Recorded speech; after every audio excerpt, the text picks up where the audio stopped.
Best Book Bits podcast brings you Electric Bill Williams on a mission to shock us out of our static daily routines, having spent 30 years delivering his electrified methodologies to workplaces. Bill is the principal and president of the boutique leadership development firm, the B4 Group Inc., and he's the host and brand ambassador for the Art of Leadership and the Art of Leadership for Women. He's the author of Electric Life, 12 Microsteps to Pay Attention, Be Brilliant and Go Deep.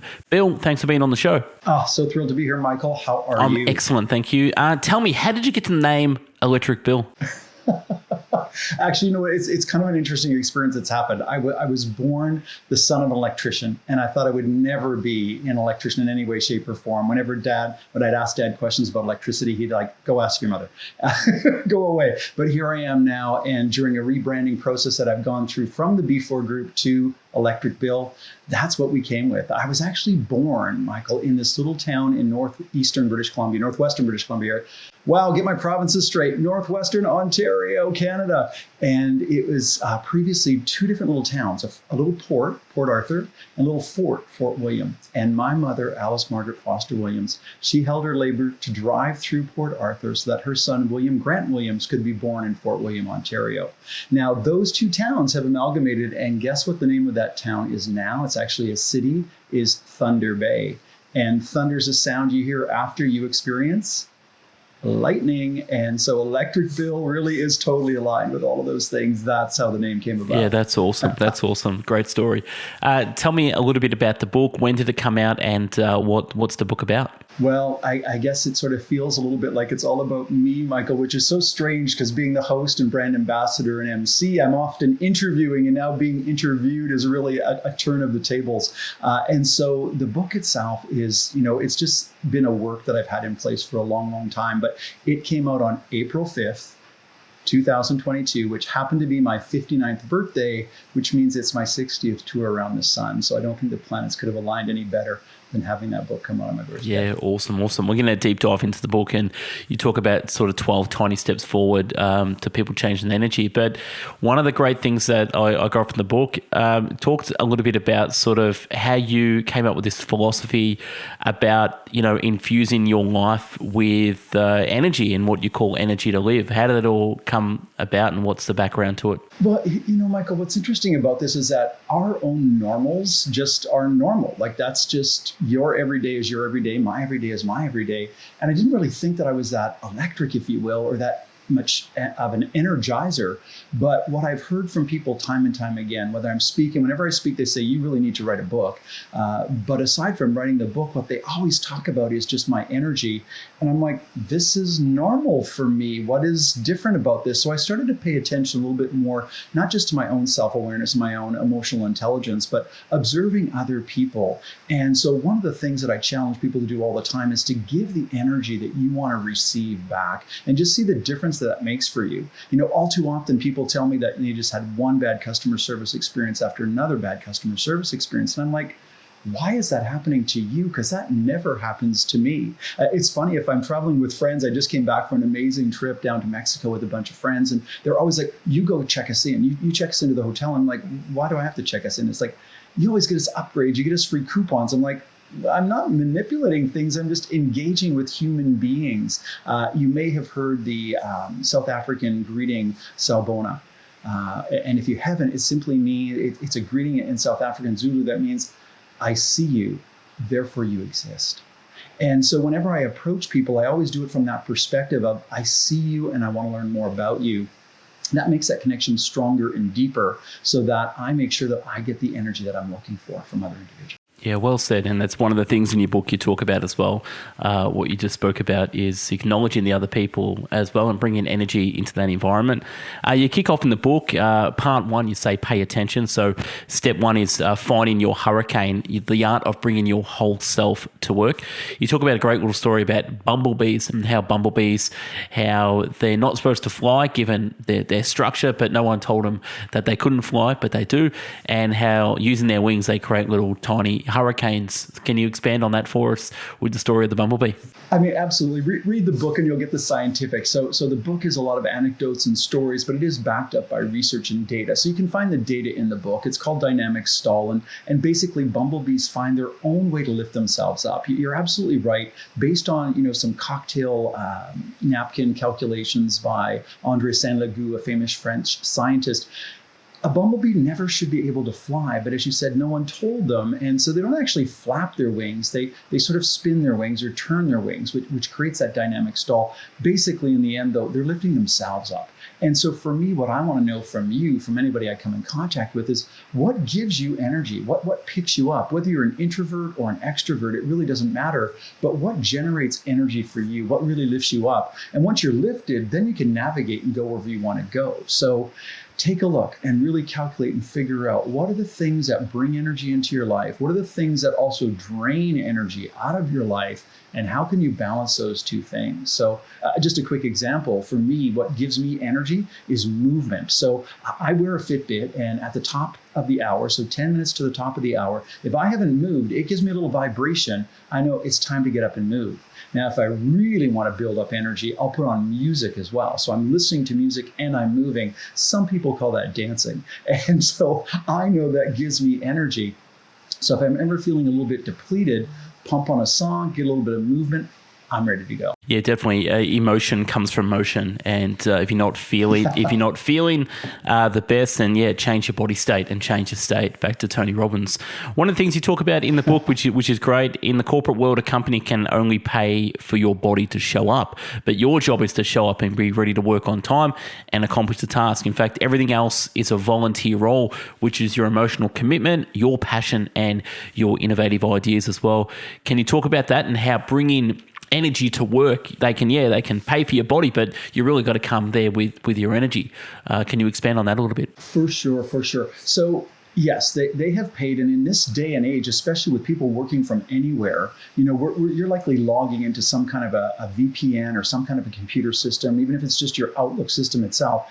Your company knows when you showed up. They know when you're on a break, and they know when you've left. So yeah, they're definitely paying attention to the money they're paying for the body to show up. But I often ask people, and I mean this a little cheeky if you don't mind, do you work with stupid people? And often the audience goes, yeah, I got a couple of people on my team, I'm questioning their intelligence. Well, it's not that they're not smart. It's just maybe they're not volunteering their ideas at work. So it's up to us to share our ideas. Michael, you do an amazing job with Best Book Bites, these podcasts and the reviews of the books. But, the question for me is, how honest are people? And what I mean by that is that honesty, in my experience, is really a combination of two things. One part of honesty is telling the truth. And I'm pretty certain that you and your listeners, they don't lie. But the other part of honesty is being open. Now, again, you do a great job. You probably thought long and hard about how you do your job and what you could do to get better at your job. But we are limited by our own thinking. I need other people's ideas. I've thought long and hard about how I do what I do. And so I need people to challenge me with a new idea. And so are they volunteering those ideas at work? Now, too often in the work environment, we do not have psychological safety. And what that means is that people don't feel comfortable to share an idea. Is this stupid? Is this a dumb idea? Has this been thought of before? Did they try this previously? And so I really encourage people to be honest with their organization. So tell the truth, but also be open with their ideas. How often have people been at work in the last week or even in the last month, and they've been in a meeting, and no judgment here from me, Michael, but for whatever reason, they choose to not share their idea. They're afraid they're going to look like they don't have an original thought. They're afraid they're going to look like they're not contributing. Well, in actual fact, when they aren't open with their ideas, that is the assumption we make. Why is Zahava so quiet? Why doesn't Randeep share his idea? So we just presume they don't have any ideas. So really be open and honest with your ideas. Speak the truth and share your ideas at work. Now, the other thing that's really important is to be passionate about what you do. So those ideas are the brain showing up. That's what I'm talking about there. But when I'm talking about the heart or your passion, Do you really see that showing up at work? How would I know if you're passionate about what you're doing? And I'll always remember here in Toronto, Canada, I live in a neighborhood called the Stockyards. And right across the street from my home is the LCBO. It's the Liquor Control Board of Ontario. So that's where we go to buy our wine and our liquor and our beer. And we also have Girl Guides and Girl Scouts. And one year they sell their cookies so that they can raise money so they can go to summer camp. And one year I walked up to the LCBO and there were 4 Girl Guides there and one mother watching over them. And each of the girls had a box of cookies in their hands. And I said they said, "Hey, mister, do you want to buy a box of cookies?" I'm like, "Sure. How much if I bought all the cookies you're holding right now?" And they did the math. It was $5 a box. So it was like $5, $10, $50, $20. And I'm like, okay. And I pulled out $20 and I handed it to the Girl Guides. You should have seen their eyes, Michael. They were just like on fire. These girls were charged and they were so excited. They sold $20 worth of cookies. And I said, yeah, but how much would you have made if you were each holding 2 boxes of cookies? You saw the little bit of disappointment on their faces as they did the math. They could have made $40. They only made $20. So I went into the liquor store and I came back outside again after making my purchase. And guess what I discovered with those Girl Guides? 3 of them were each holding 2 boxes of cookies, but the girl that actually approached me and sold the cookies, she was holding 3 boxes of cookies in her hands. So, you can see the passion in their faces. You can see the passion in what they're doing. They love what they do. And if you're in any kind of a sales capacity, when you love your product, it's almost impossible to get somebody to not buy your product. You are a testimony of that. You embody your product and your service. So for me, it can't just be the body that shows up. But even when the body shows up, Michael, I challenge people, are you getting the sleep you need? Are you getting the rest that you need? Are you getting the hydration that you need as well? So take care of the body. It's a gift to you. But then volunteer your mind, your ideas, your insights, your thoughts, and also demonstrate that passion for the product or service that you're working. Yeah, definitely. Yeah, I mean, yeah, you can show up with your body, but you need to actually show up with your mind and spirit, which encompasses your passion as well. So, yeah, thank you for sharing that story as well. In the book, you talk about a couple little tips. So you talk about keep a list of all your accomplishments, a done list. What do you mean by that? And why should we do this? Well, Michael, let me tell you that story as well, if I can. I've worked in the corporate world for, a long, long time. I've been in business for many, many decades now. And I've always had a strategy to make sure that I had the most amazing people. I want to be able to attract and retain the best and the brightest. So one year within our organization, we were doing an employee engagement survey. And one of the questions that was on that employee engagement survey was, in the last week, have you been recognized for good performance? And I thought that's a really interesting question. Recognition to me is really important. Recognition, I think, is what drives behavior even more so than, thank yous and appreciations and coffee mugs and water bottles with a company logo on it. So I decided that I would go through what I called my Monday morning meeting process.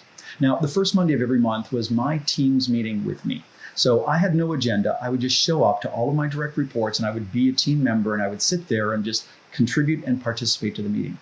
The second Monday of every month was their one-on-one with me. Again, I had no agenda, Michael. I would just show up and whatever they wanted to talk about for 45 minutes, I was there for them. The third Monday of every month was my team meeting with them. And I had a situation report I had to put in front of my manager. So I had a very specific list of questions and we got that done. Now, the fourth Monday of every month was my one-on-one with them. And one of the questions I would ask them is, in the last month since we met, what accomplishment are you most proud of? And my team looked at me and they were just blank eyes. Like they had nothing, Michael. And I'm like, okay, I'll move on to my next question. A month went by and I asked them again, hey, what accomplishment are you most proud of in the last month? And they're like, ugh, that question again. Bill, you ask a lot of crazy questions. This is one of your craziest ones. I got nothing. And so I said, let me be abundantly clear with you. I'm going to ask that question again next month. And I encourage you to come to our meeting prepared. So that Monday, I asked that same question again. What accomplishment are you most proud of? And they would tell me. And I said, you know what? That's absolutely amazing. Let me be clear with you about one of my expectations. I expect you to have your resume, your CV on the desktop of your work computer. Now, I don't know, Michael, when the last time was that you actually completed a resume. Once upon a time, it was just position description after position description after position description. In this role, I was responsible for blah, blah, blah, blah, blah. That's not what resumes look like anymore. Now a resume is a very short one-liner about the position description and then a list of all of the accomplishments that you had in that role.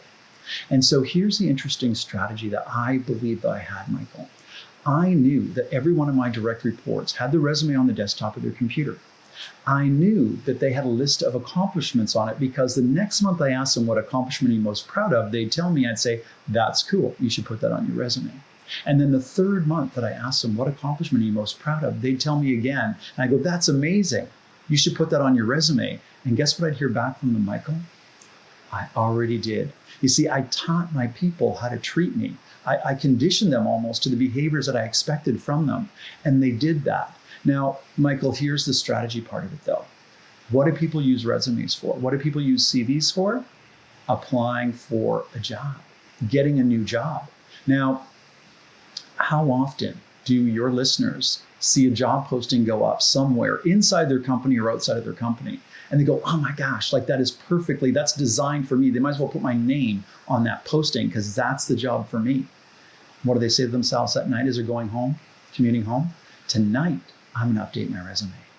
And the next night, what do they say to themselves as they're driving home again? Tonight, I'm gonna update my resume. Now, 10 days later, the posting's about to come down. And what do they say?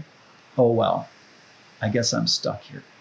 So what did I believe about every one of my direct reports? I believe their resume was ready. If they saw a job posting they wanted to go after, they maybe needed to remove some of their accomplishments because they had so many that they had listed there.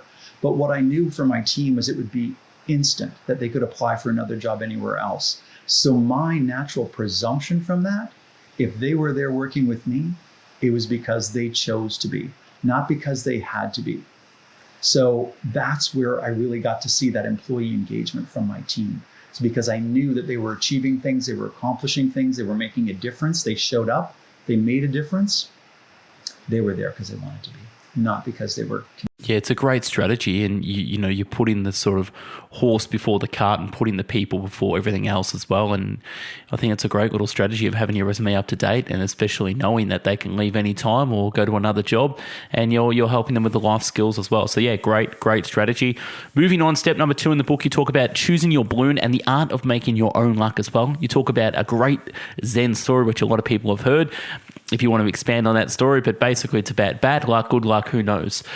What is this Zen story with the Chinese farmer and the horse that plows his fields, and one day the horse runs away to the hills? What happens after that?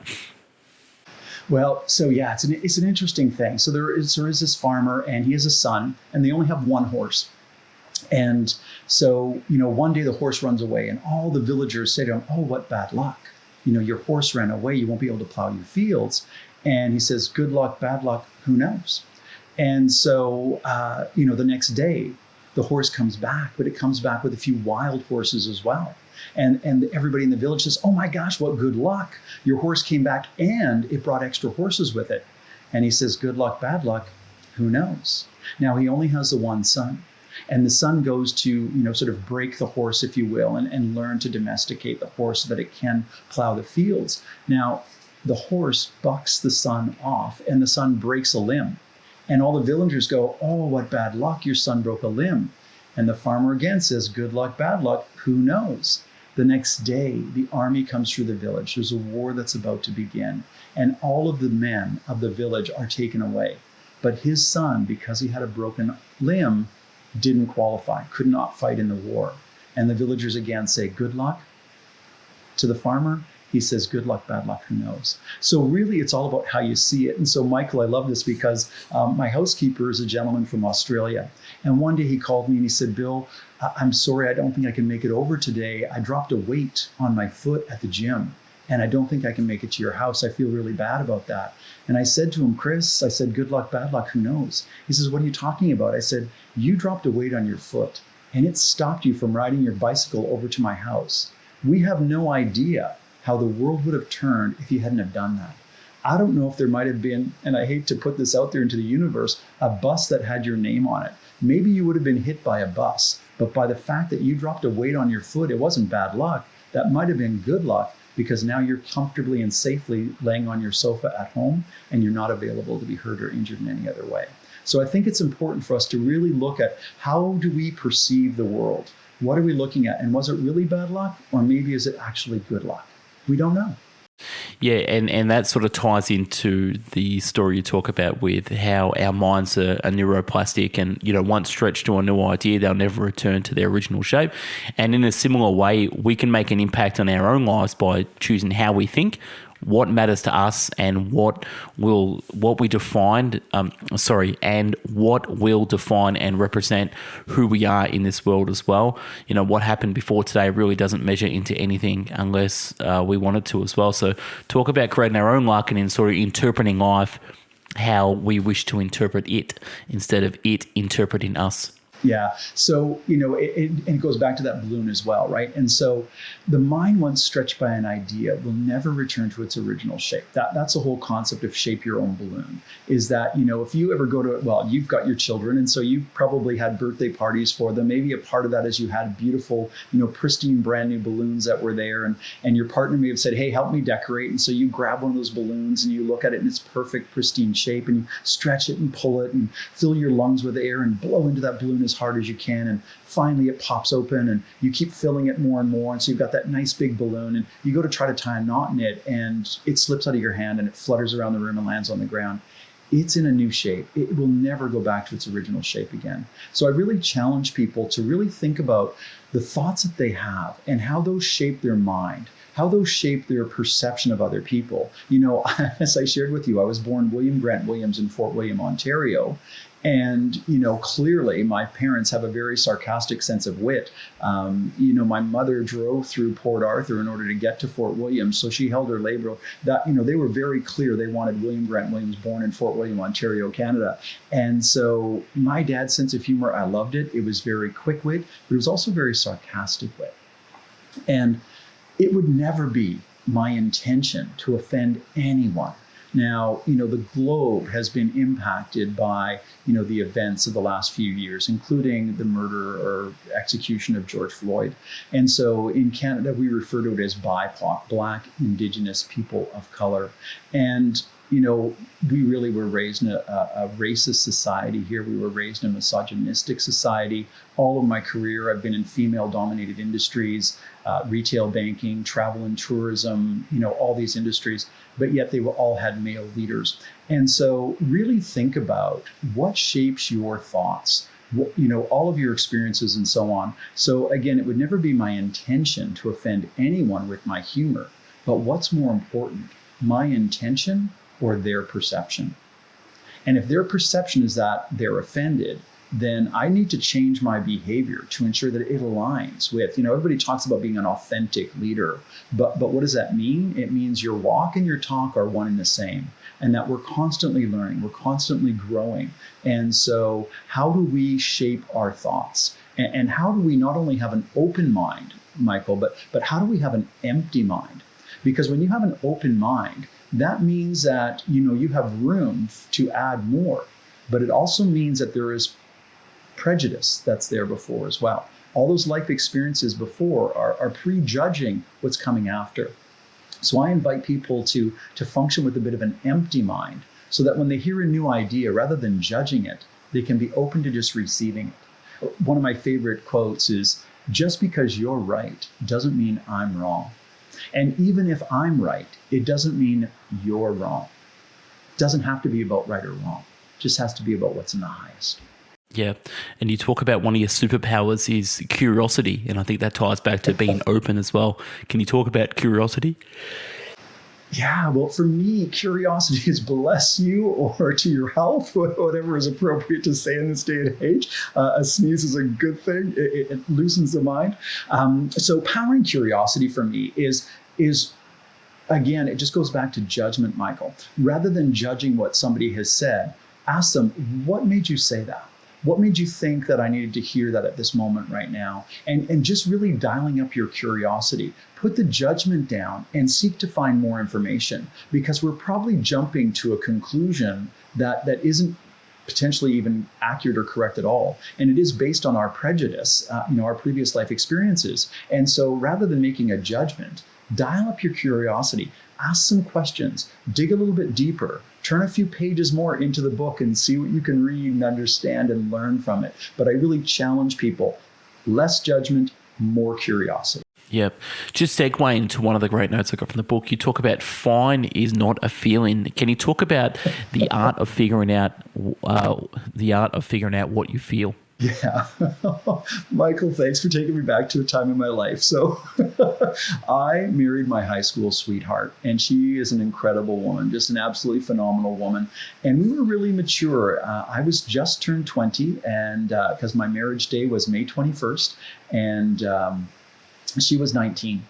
And we said, we're really young. But at that point, back in the 80s, it was still called living in sin, Michael. If you moved in with your intimate other before you got married, that was in my family called living in sin.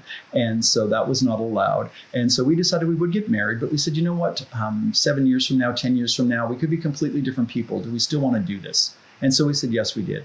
Sure enough, 7 years later, the marriage just naturally expired. And I discovered that I was actually not heterosexual. I was homosexual. I was gay. And as a part of that, I took advantage of the employee assistance program at the employer that I had at that moment in time. And she asked me, Bill, how are you? And I said, I'm fine. And she said, Bill, fine is not a feeling. How are you? Happy, sad, glad, mad, or angry? And I'm like, I'm fine. And Michael, what I realized at that point in time was that I was numb. I was dealing with so much, the ending of the relationship, moving on, learning about my own sexuality and having to accept that. Back in the early 80s, the HIV/AIDS epidemic was just breaking through. We've just come through COVID.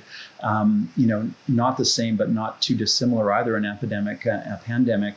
And so there was a lot that I was dealing with. So that emotional support that I needed from a psychotherapist really made a big difference for me. And that's when I learned that fine is not a feeling, and that it's important that we really dig a little bit deeper. If you've done anything around Susan B. David, she wrote Emotional Agility. And in that, there's the wheel of emotions. And so happy, sad, glad, mad, and angry are just the core center of it. But then that expands, and that expands yet again. And so can we really look at our emotional vocabulary and increase it so that we can really more accurately define what are we feeling at this moment? Yeah. Thank you for sharing the story as well.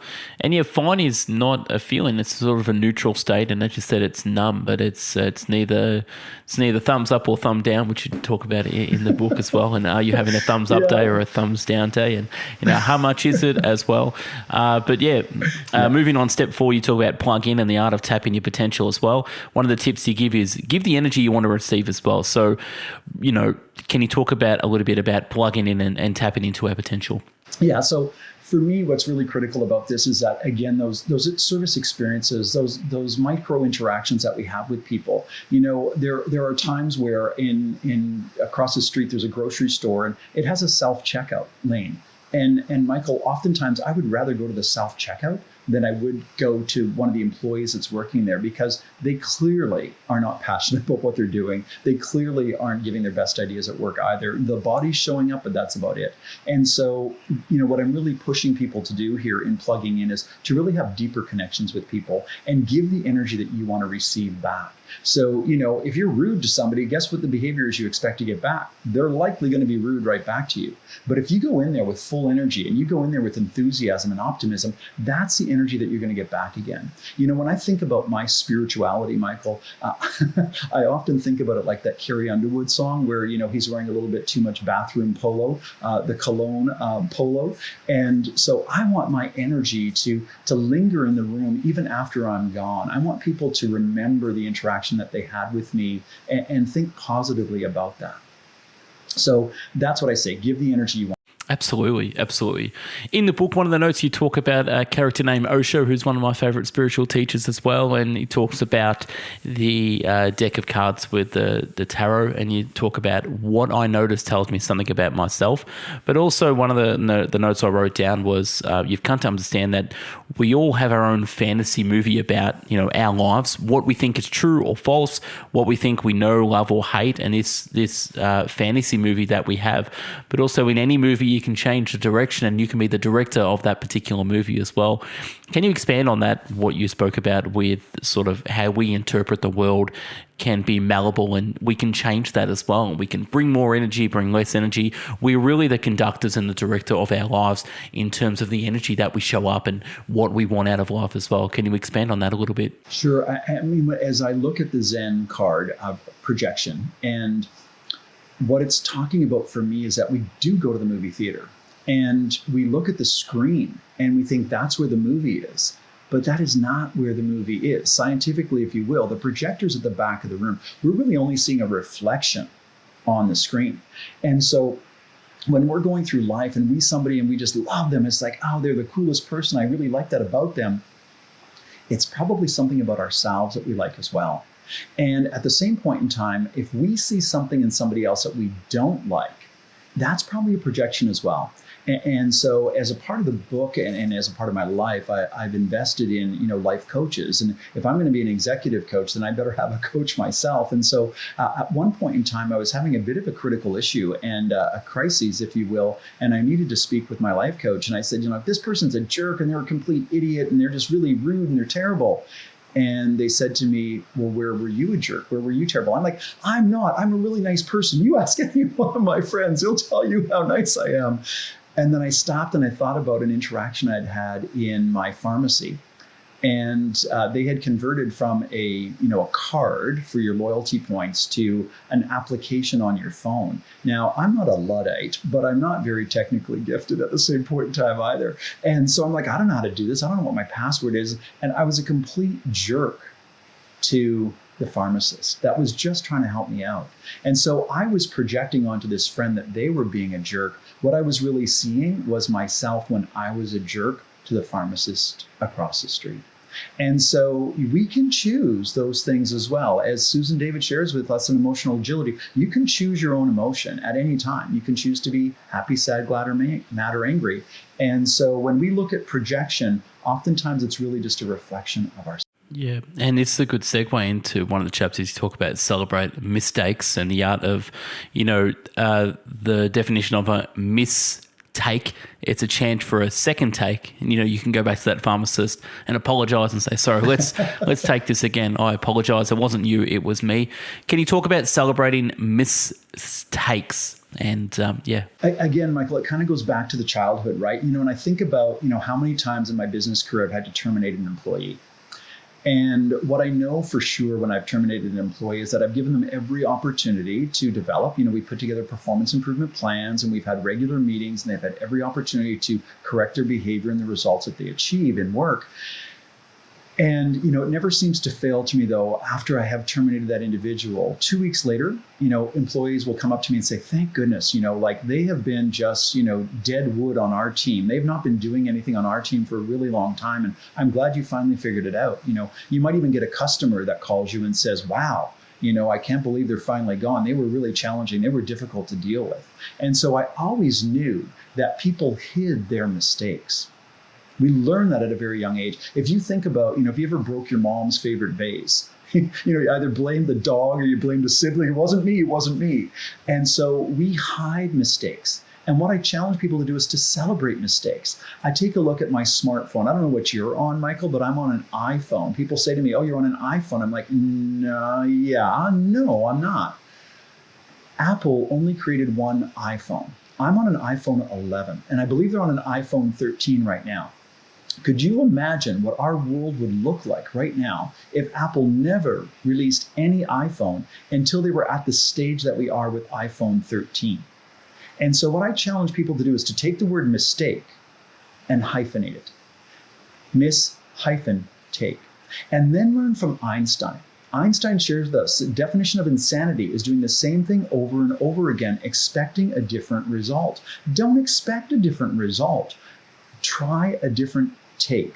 And as you said, what's take number 1? What's take number 2? What's your 3rd iteration, your 4th iteration? How are you constantly adding value to these ideas to make it better and better and better? For me as a leader, that's my mantra every morning. What's one thing I'm going to do to make things better around here? And at the end of each day, when I put my head on the pillow, that's my metric to see whether I was successful or not. What did I do today that made things better in and around here? So celebrate miss-takes. Now, I'm not talking about CLMs, which stands for a career limiting move. As a leader, I don't let my people make mistakes that are so bad they're going to get fired instantly for it. But I want them to try new things. I want them to try different things. Michael, if you keep doing what you've always done, you will get what you've always got. Plot that on a graph. What would that look like? It would be a flat line. If I took you to your hospital and you had a flat line, what would they tell you? You're dead. And so what I want people to do is to find new and better ways, different ways of doing what they've always done that will break them through to extraordinary results. Yeah, well said, and thank you for sharing. And what it does with hyphenating mistakes, it takes the pressure and stress of people to not make mistakes, but to learn from those as well and understand they're a part of life as well. This is going to segue into the next chapter, chapter 8, practice positivity. Positivity, the art of taking a break. Tell me about the story of introducing Joe Biden on stage and the issues that you had through there. It's a great story that you put into the book. Yeah, so can you expand on that a little bit? Sure. It sort of builds off as well, doesn't it, now when I think about it? So my current coach actually considers himself a guide. And what we talk about is, what is my core? Who's the center of me? And so I have my personal life mission statement. And, I'm a grateful champion of health and balance in body, mind, and spirit. And I live my life with respect. That's my core. That's who I am. That's what I'm all about. But then I have my drunken monkey mind. And then I have my knowledge mind. My drunken monkey mind is my ego. And it's challenging me that I can't do it. It's telling me there's no way it'll ever happen. All that self-doubt that's in my mind. But my knowledge mind, what I really work with is, what do I know? What have been my experiences? What have I done in the past? And so at that point in time, he was previous Vice President Joe Biden, currently the President of the United States of America right now. And we had done an event with him in Vancouver, Canada on the West Coast. And this was now Toronto. This is the big center. This is the biggest center in Canada. And so we had a huge technical setup. And normally backstage, things are pretty calm because, the production team, they know what they're doing. Everything's always really good. Now, Vice President Joe Biden is going to be in the house. And so we're pretty excited about that. There's no question about it. But when we went to begin the show, now think about this as sort of it's a combination of your favorite university professor and your favorite rock star. And so, when people come into the hall, it's dimly lit, but there's lights flashing all over the place. There's music playing. There's lots of energy that's going on. And backstage, as I said, normally it's pretty zen. It's pretty calm because we're trying to calm the speakers before they go on stage. But there was a buzz of activity. It was all kinds of things going on. I'm like, something's not quite right. And so I went over to the team and I'm like, what's happening? And they're like, well, we ran the opening video.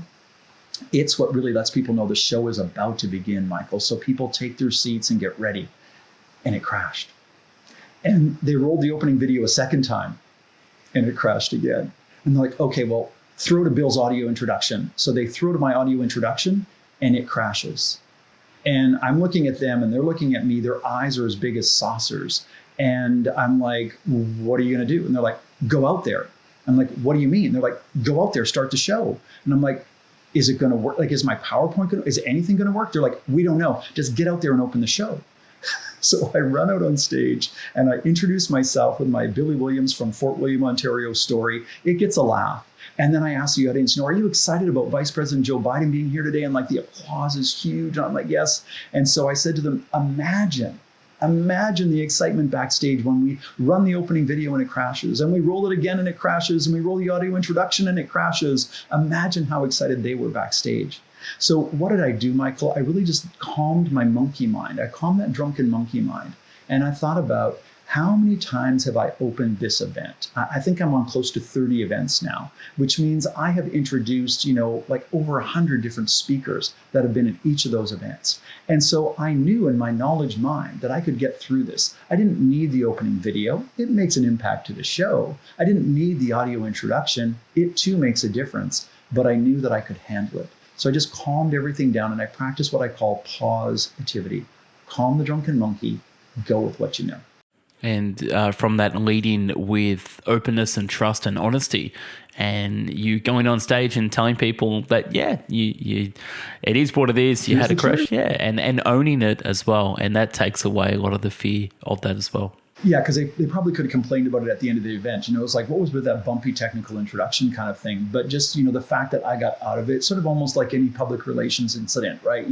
Get out in front of the story, because otherwise people are going to make up all kinds of smack. Just get out in front of the story, tell the truth, be transparent, be honest. Everything will be. Yeah, it's a great story and a great analogy for life, and knocking it on the head can save you a lot of hassles down the road as well. Some of the other last steps and tips you give in the book, like step 10, life giving, the art of hidden law of reciprocity. I like the little story you talk about Robert Cialdini, and giving a little bit of candy after a dinner with a receipt gives a higher tip. That's a cool story through there. I'm not sure if you want to add on to anything about the law of reciprocity. No, I mean, it's just, oftentimes, unfortunately, people do keep track, right? People are keeping a running score, and I challenge people, don't keep track. But from that business perspective, yes, what Dr. Robert Cialdini discovered was that when a server in a restaurant would give a bill without anything, their tip would be, basic.